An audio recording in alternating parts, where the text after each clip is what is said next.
Hello friends, मैं हूं advocate Nitish Banka. आप है मेरे YouTube channel let's speak legal में। आज मैं आपके सामने एक बहुत ही अच्छी वीडियो प्रस्तुत करने जा रहा हूं, जिसमें मैं आपको ये बताने जा रहा हूं कि ये जो मेंटेनेंस के ग्राउंड्स हैं, आप बिल्कुल भी मत आर्ग्यू करना अपने केसेस में। इसमें क्या होगा, कभी मेंटेनेंस कम होने की जगह बढ़ भी सकती है, मेंटेनेंस जहाँ नहीं लगनी है वहाँ पर भी लग सकती है। तो ये जो ग्राउंड्स हैं, इस पर सावधान रहना। देखिए क्या होता है कि अब जब मैं आपको ये चीज़ बताने जा रहा हूँ तो मैं थोड़े प्रैक्टिकल रियलिटीज़ में घुस रहा हूँ कोर्ट्स की।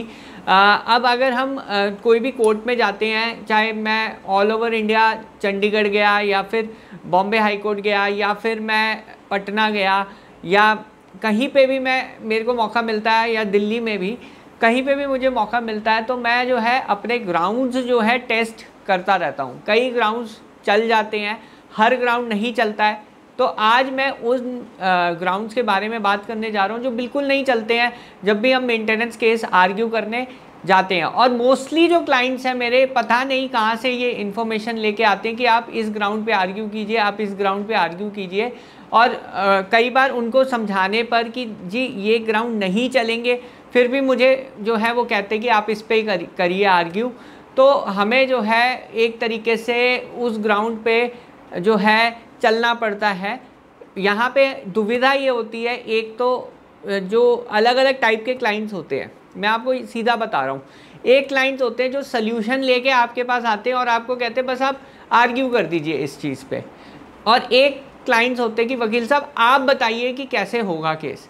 जो क्लाइंट्स कहते हैं कि आप बताइए कैसे होगा केस, आप जो है सारी स्ट्रैटेजी बताइए हमें, सारा आप ही जो है लीड लीजिए, जैसे आपको सही लगता है आप वैसे करिए, वो क्लाइंट सबसे सही होते हैं। क्योंकि वो जो है वो बिलीव करते हैं एक एक्सपर्टीज़ नॉलेज पे, वो बिलीव करते हैं स्ट्रैटेजीज़ पे, वो बिलीव करते हैं एक एक्सपर्ट की गाइडेंस पे। तो जब भी आप आई नो आप बहुत सारे व्हाट्सएप ग्रुप्स का भी पार्ट होंगे, बहुत नॉलेज आजकल जो है इंटरनेट पे आ रही है, बहुत जगह से, गूगल से इतनी इन्फॉर्मेशन है। पर प्रॉब्लम क्या होती है ऐसी इन्फॉर्मेशन का, जब वो ढंग से डायरेक्टेड नहीं हो तो वो इन्फॉर्मेशन आपका नुकसान ही करती है। हर एक का एक्सपीरियंस अलग रहता है, बट हर एक की तरीका अलग ही रहता है केसेस को आर्ग्यू करने का, और हर एक के रिजल्ट्स भी अलग रहते हैं। तो यहाँ पे हम जो है एक्सपीरियंस, जो रियल लाइफ एक्सपीरियंस है, मैं उस पर बात करूँगा, उस पर चर्चा करूँगा और रियल लाइफ केस स्टडीज़ के बारे में बात करूँगा। अगर ये किसी और केस में हुआ हुआ है या मेरे खुद के केस में हुआ हुआ है, वो ग्राउंड हमेशा चलेगा। और अगर मेरे केस में नहीं चला या किसी और के केस में नहीं चला वो ग्राउंड, तो वो ग्राउंड बिल्कुल भी नहीं चलेगा। चाहे दुनिया, चाहे व्हाट्सएप यूनिवर्सिटी ये कहती हो कि आप इस ग्राउंड पे करिए, चाहे आपके दोस्तों के साथ ये जो है डिस्कशन हो रही हो कि आप ये ग्राउंड लीजिए, तो वो ग्राउंड जब नहीं चलेगा तो नहीं चलेगा। तो ऐसा ही मेरे साथ हुआ। अभी मैं रिसेंटली गया था बाहर और मेरे क्लाइंट ने कहा था कि आप इस ग्राउंड पे आर्ग्यू कीजिए, यही ग्राउंड चलेगा और कोई ग्राउंड नहीं चलेगा, आप यही मेरा सबसे स्ट्रॉन्गेस्ट ग्राउंड है, आप इसी को ही चलाइए।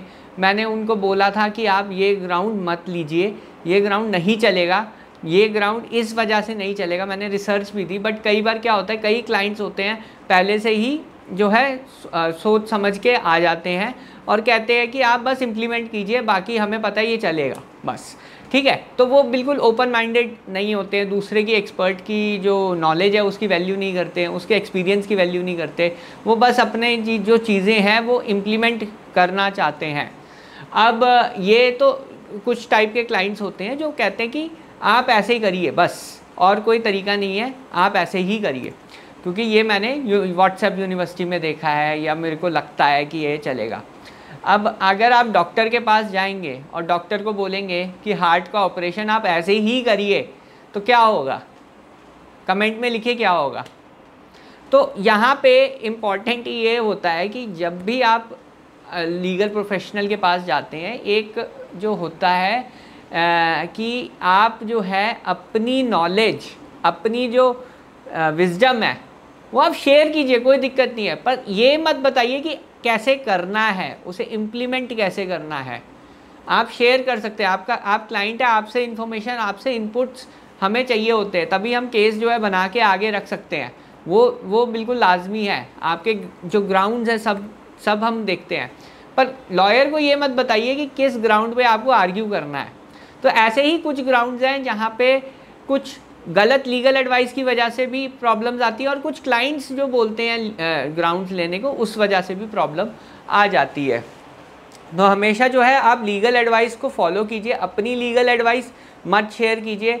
जो क्लाइंट्स खुद ही अपने लॉयर बन जाते हैं वो सबसे ज़्यादा लूजिंग मैंने देखा है उनकी होती है, बहुत ज़्यादा मेंटेनेंस उन पे बन जाती है और बहुत ज़्यादा जो है उनको प्रॉब्लम फेस करनी पड़ जाती है। और जो क्लाइंट्स जो अपने लॉयर पे ट्रस्ट करते हैं, अगर आपको ट्रस्ट है आप काम कराइए, नहीं ट्रस्ट है तो आप किसी और के साथ काम कराइए, वो आपकी इच्छा है। पर कभी भी जो है ना प्रोसेस में इंटरफेयर मत कीजिए, ये मैं आपको एक एडवाइस दे रहा हूँ। अगर आप करेंगे तो ऐसा होगा कि जैसे डॉक्टर ऑपरेशन कर रहा है और आप बता रहे हैं कैसे ऑपरेशन कर रहा है, मरीज़ की जान चली जाती है, वैसे ही लीगल में आपके जो ऑर्डर्स हैं वो आपके अगेंस्ट जाएंगे, सब कुछ आपके अगेंस्ट होगा। तो ये चीज़ का आप बिल्कुल ध्यान रखिए जब भी आप अपना केस लेके लीगल एडवाइज़र्स या लॉयर्स के पास जाते हैं। अब मैं वीडियो पे वापस आ जाता हूँ। वीडियो में मैं जो बताने जा रहा हूँ कि क्या क्या ग्राउंड्स हैं जिन पे जो है ये आपके जो मेंटेनेंस केसेस हैं वो उस पर फ़र्क पड़ता है या नहीं पड़ता है। तो सबसे पहला ग्राउंड मैं आपसे जो है आज डिस्कस करने वाला हूँ। सबसे पहला ग्राउंड है कि आप जो है ये बोलते हैं कोर्ट को कि जी मैं तो अनएम्प्लॉयड हूँ, मैंने तो जॉब छोड़ दी क्योंकि वाइफ साइड ने मेरे ऑफिस में कंप्लेंट कर दी तो मैंने जॉब छोड़ दी, मेरे को थ्रेट है, मेरे को जो है मैं काम पे कंसंट्रेट नहीं कर पा रहा हूँ। उस पर देखिए कोर्ट का क्या कहना है। कोर्ट का यही कहना होगा कि जी आपको मेंटेनेंस तो देना ही पड़ेगा, चाहे आप अनएम्प्लॉयड हैं, आपने चाहे नौकरी छोड़ दी या कम सैलरी की नौकरी पकड़ ली, उससे हमें कोई मतलब नहीं है। जो स्टैंडर्ड ऑफ लिविंग आप मेंटेन कर रहे थे उसी स्टैंडर्ड ऑफ लिविंग से आपको मेंटेन करना होगा। वाइफ साइड को कोई इसमें रियायत नहीं दी जाएगी, चाहे आप के घर में प्रॉब्लम है, चाहे आप क्यों मर भी क्यों ना रहे हो, आपको काम करना ही पड़ेगा, नौकरी करनी पड़ेगी, ये तो रूल है। इसमें आप ये कोई एडवांटेज नहीं ले सकते कि मैं अनएम्प्लॉयड हूँ, मैं काम नहीं कर रहा, ये कोई जो है डिफेंस नहीं होता कि मैं मेंटेनेंस नहीं दे पाऊँगा। तो ये पहला चीज़ है जो कि नहीं चलती है कोर्ट में, कभी भी यूज़ मत कीजिए ये आर्ग्यूमेंट। उल्टा आपके ऊपर जो है मेंटेनेंस बंधेगी, पिछली सैलरी के हिसाब से बंधेगी। और कोर्ट के देखिए कोर्ट के पास ना लिमिटेड बैंडविड्थ होती है। आपके कोर्ट में कम से कम 60 से 70 केसेस एक दिन में अगर लगे हुए हैं तो सोच लीजिए कि जज साहब की बैंडविड्थ कितनी है केस को समझने के लिए। उनको जो है लिमिटेड टाइम पे अच्छी तरह समझाना ही एक कला है। वो अगर आप ढंग से सीख जाएंगे, आपके लॉयर जो इम्प्लीमेंट करेंगे उनको तो आती होगी, बट वो जो है आपको सिखाने की मैं कोशिश कर रहा हूँ, मैं बताने की कोशिश कर रहा हूँ कि वो अगर आप फॉलो करेंगे तो आपके फेवर में हमेशा ऑर्डर आएंगे। दूसरी चीज़ आप ये शो करते हैं कि अपनी सैलरी जो है डिफ्लेट कर देते हैं। यानी अगर आप सपोज़ अच्छे खासे आप फैमिली से बिलोंग करते हैं, आप बहुत अच्छा कमाते हैं और अपनी सैलरी दिखाते हैं 5,000 6,000 रुपया, तब भी मेंटेनेंस जो है कोर्ट गेस वर्क से लगाएगा। अब मेरे एक क्लाइंट का केस था, वो मेरे पास आया, हाई कोर्ट के लिए आया था।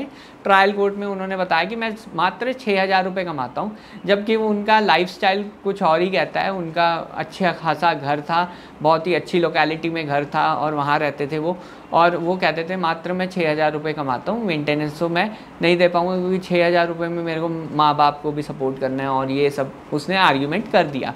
कोर्ट, आप मानेंगे नहीं, कोर्ट ने उस व्यक्ति पे 1 लाख रुपए मेंटेनेंस महीने की मान दी, जबकि उसको आर्ग्यू करना चाहिए था कि वाइफ साइड भी वर्किंग है, कर सकती है, या फिर वाइफ साइड की क्वालिफिकेशन, इन सब चीज़ों पे आर्ग्यू करते तो शायद बेटर चांस रहता कि मेंटेनेंस उसमें कम हो जाती। बट 1 लाख रुपये maintenance from the date of application जो है मेंटेनेंस कोर्ट ने बांध दी। 1 करोड़ से ऊपर तो उनके एरियर्स ही हैं अभी। तो यहाँ पे देखिए कितनी गलत स्ट्रैटेजी इस्तेमाल करके मेंटेनेंस जो है 1 लाख रुपए तक पहुँच गई। तो यहाँ पे आप हमेशा ध्यान रखिए कि ऐसे बेफिजूल के ग्राउंड्स बिल्कुल भी नहीं आर्ग्यू करने हैं। फिर आप कहते हैं जी मेरी तो ईएमआई है, मेरा तो बिज़नेस है, उसमें लॉस हो रहा है, मेरी ईएमआई है, घर की ईएमआई में आधी से ज़्यादा सैलरी तो मेरी वहाँ चली जाती है, तो मेरे पास मेंटेनेंस के लिए तो पैसे हैं ही नहीं, या फिर मेरा खुद का खर्चा है, मेरी मेड है, मेरे जो घर के एक्सपेंसेस है वही इतने ज़्यादा है, मैं तो दे ही नहीं पाऊँगा। तो यहाँ पे, या फिर इवन आप ये बोल देते मेरे माता पिता डिपेंडेंट हैं। देखिए अगर आप अपने माता पिता को डिपेंडेंट कह रहे हैं तो वाइफ भी आपके ऊपर उतनी ही डिपेंडेंट है जितने आपके माता पिता हैं। तो ये आर्ग्यूमेंट भी नहीं चलती है कोर्ट के अंदर। अगर आप कहते हैं ईएमआई दे रहे हैं तो वाइफ की भी रिक्वायरमेंट है हाउसिंग की, तो आपको भी उसी सेम स्टैंडर्ड ऑफ लिविंग पे हाउस उसे प्रोवाइड करना पड़ेगा। कोर्ट के मन में यही आ रहा है। जब भी आप ऐसी ही चीज़ें आर्ग्यू करते कोर्ट के अंदर, कोई फ़ायदा नहीं होता, उसका उल्टा नुकसान होता है। कोर्ट के अंदर ये दिमाग के अंदर यही आएगा कि जब ये 50,000 महीना ईएमआई दे सकता है घर का, सेम सेट वाइफ पे भी एप्लीकेबल है कि 50,000 तक वाइफ को भी देना चाहिए इसको, ताकि वाइफ भी जो है सेम स्टैंडर्ड ऑफ लिविंग जो है मेंटेन कर पाए। तो यहाँ पे देखिए, जहाँ आप ईएमआई दिखा रहे हैं, अपना खर्चा दिखा रहे हैं, उल्टा कोर्ट के मन में तो यही आ रहा है कि सेम जो ईएमआई आप दे रहे हैं वो वाइफ साइड को दे। तो यहाँ पे आप बिल्कुल भी ये सब खर्चे जो आप है ना, ये बिल्कुल भी मत आर्ग्यू कीजिए कि आपके इतने खर्चे हैं। अपने खर्चे ज़्यादा से ज़्यादा इन्फ्लेट करके अगर आप दिखाते हैं आज की डेट में, तो वो आपके अगेंस्ट ही जाएगा, वो आपके फेवर में कभी नहीं जाएगा। तो ये चीज़ कभी भी मत आर्ग्यू कीजिए। फिर अपने बैंक अकाउंट छुपाते हैं, एसेट्स छुपाते हैं, वो चीज़ बिल्कुल भी मत कीजिए, ज़रा सा भी रिस्क मत लीजिए। मैं आपको ये बता रहा हूँ, एक हमारे ही क्लाइंट थे, उन्होंने हमें भी नहीं बताया कि उनका फादर मदर की पेंशन आती थी, और उन्होंने कोर्ट में झूठ बोल दिया कि उनकी जो है पेंशन नहीं आती थी। तो देखिए यहाँ पे क्लाइंट कितना ट्रबल में आ गए। जज साहब भी कह रहे थे मैं 340 की कार्रवाई करने को रेडी हूँ इस क्लाइंट पे। तो यहाँ पे हमने बात को संभाला और अपने क्लाइंट को जो है अपोलोजाइज़ करवाया कोर्ट में, क्योंकि उन्होंने झूठ बोल दिया कि जो माँ बाप हैं वो डिपेंडेंट हैं हमारे क्लाइंट पे, जबकि उनकी जो है सेपरेट पेंशन आती थी, अलग से पेंशन आती थी, 7-8 हज़ार रुपये जो भी आप कहते हैं वो आती थी। तो यहाँ पे एक जो ग्राउंड है जो मैं आपके सामने शेयर कर रहा हूँ, ये अपनी जो चीज़ें हैं वो बिल्कुल भी मत छुपाइए कोर्ट के सामने। अगर आप छुपाते हैं और बाद में पता सामने आती हैं तो डबल मेंटेनेंस आपको देना पड़ेगा। सेम चीज़ वाइफ साइड पे भी एप्लीकेबल होती है। फिर एक और ग्राउंड है, आप ये भी आर्ग्यू करते हैं कई बार कि वाइफ मुझे बिना किसी रीज़न के छोड़ के चली गई। इवन ये ग्राउंड जो है, इंटरिम मेंटेनेंस तो दूर, फाइनल मेंटेनेंस में भी मैंने टेस्ट कर लिया, ये ग्राउंड बिल्कुल भी नहीं चलता। आप अगर कोर्ट को ये कहते हैं कि वाइफ तो बिना वजह चली गई है और मैं क्यों उसे मेंटेनेंस दूँ, मैं कोई लायबल नहीं हूँ उसको मेंटेन करने के लिए, मेरा बच्चा है, मैं रखना चाहता हूँ अपने बच्चे को, और उसका मैं मेंटेनेंस क्यों दूँ। तो यहाँ पे कोर्ट का यही कहना होता है कि देखिए आपकी बीवी है, आपका बच्चा है, आपको मेंटेन करना है, इर्रिस्पेक्टिव ऑफ द फैक्ट कि उसकी गलती है, वो छोड़ के चली गई आपको, या वो बिना किसी रीज़न के छोड़ के चली गई है। आपको उसके लिए आरसीआर का केस या डाइवोर्स केस आपको फाइल करना है और प्रूव करना है कि वो बिना किसी रीज़न के गई है। उसके बाद वो जो जजमेंट है, वो जो फाइंडिंग है, आप 125 CRPC या डोमेस्टिक वायलेंस में लगा सकते हैं। तो वहाँ पे वो, अगर आपके पास ऐसी जुडिशियल फाइंडिंग है जो कि मैक्सिमम केसेस में नहीं होती है, तो तभी उसका बेनिफिट आपको मिलेगा। जनरली अगर आप आर्ग्यू करेंगे कि ये तो मेरे को छोड़ के ही चली गई थी, अपने आप आए, इसके घर वाले आए, लेके चले गए इसको, कोर्ट ये बिल्कुल नहीं मानेगा। क्योंकि 125 और डोमेस्टिक वायलेंस की मेंटेनेंस की प्रोसीडिंग्स जो समरी प्रोसीडिंग्स की कैटेगरी में आता है, समरी मतलब बहुत ही शॉर्ट प्रोसीडिंग्स होती हैं, इसमें बस इतना ही देखा जाता है कि वाइफ की कोई इंडिपेंडेंट सोर्स ऑफ इनकम तो नहीं है। दूसरा ये देखा जाता है कि क्या वो कंसेंशुअली तो नहीं अलग रह रही है। तीसरा ये चीज़ देखी जाती है कि वो जो है उसकी कोई उसको जो है निगलेक्ट किया गया है या नहीं किया गया। ये 3 चीज़ें अगर कोर्ट सेटिस्फाई है तो उस मेंटेनेंस आपके ऊपर बंधेगी ही बंधेगी। तो ये ग्राउंड लेना कि वो खुद ही चली गई अपना घर छोड़ के, ये बहुत ही कॉमन है। मैंने डिस्कशंस में भी देखा, अपने मेरे प्रीमियम ग्रुप जो व्हाट्सएप का ग्रुप है उसमें भी मैं देखता हूँ कि जनरली लोग ऐसे ही डिस्कस करते हैं कि वो तो छोड़ के चली गई, हम क्यों मेंटेनेंस दें। बट कोर्ट ऐसे नहीं सोचता है। देखिए, जब आप एक्सपीरियंस लेते हैं ना, आपको पॉजिटिव एक्सपीरियंस भी मिलेगा कोर्ट से, नेगेटिव एक्सपीरियंस, वो दोनों केसेस में मेरा विन है, क्योंकि मुझे लर्निंग हो रही है कि क्या ग्राउंड चलता है, क्या ग्राउंड नहीं चलता है। अब इसमें आप ये कहेंगे जी क्लाइंट का तो नुकसान हो रहा है, ये है वो है। देखिए क्या होता है कि हमें जो है अगर फेलियर होता है वो भी हमारे लिए सीख होती है। फिर हम ऊपर जो हायर कोर्ट में हमें स्ट्रैटेजी जो है चेंज करनी पड़ती है। अगर नीचे अगर नहीं चली स्ट्रैटेजी तो ऊपर वाले कोर्ट में हमें चेंज करनी पड़ेगी। क्लाइंट मुझे केस लड़ने के लिए हायर करता है, केस जीतने के लिए हायर नहीं करता।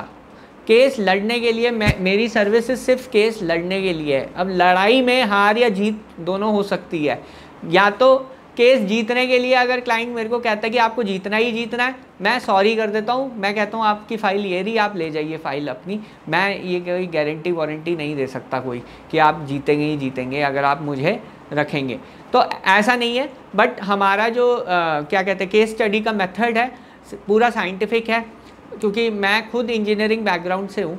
तो क्या होता है कि हमें इंजीनियरिंग में हमेशा जो है एक्सपेरिमेंटेशन से आगे जो है हम हाइपोथेसिस करते हैं। अब अगर हम लीगल के पर्सपेक्टिव से देखें, जब हमारा साइंटिफिक माइंड बीच में आ जाता है यहाँ पे लीगल में, तो बहुत अच्छी तरह मेरे को एनालिसिस हो जाता है कि ये जो ग्राउंड है चलेगा, ये ग्राउंड नहीं चलेगा। तो मैं अपने क्लाइंट के लिए बेस्ट ही करता हूँ, क्योंकि मुझे एक आइडिया हो जाता है कि ये ग्राउंड चलेगा और ये ग्राउंड नहीं चलेगा। तो ये थे कुछ ग्राउंड्स जो मैंने आपको बताए कि जो नहीं चलेंगे बिल्कुल भी। आप हमेशा जो है इन ग्राउंड्स का ध्यान रखिए और इन ग्राउंड्स पे बिल्कुल भी आर्ग्यू मत कीजिए, नहीं तो आपके ऊपर मेंटेनेंस जो है बढ़ भी सकती है, बंद भी सकती है, जहाँ नहीं बननी है कम होने की जगह बढ़ जाएगी। ये चीज़ का बिल्कुल ध्यान रखिए। बहरहाल वीडियो देखने के लिए बहुत बहुत धन्यवाद। अगर आपको ये वीडियो पसंद आई है तो मेरे चैनल को प्लीज़ सब्सक्राइब कीजिए, वीडियो को लाइक कीजिए। धन्यवाद, थैंक यू वेरी मच।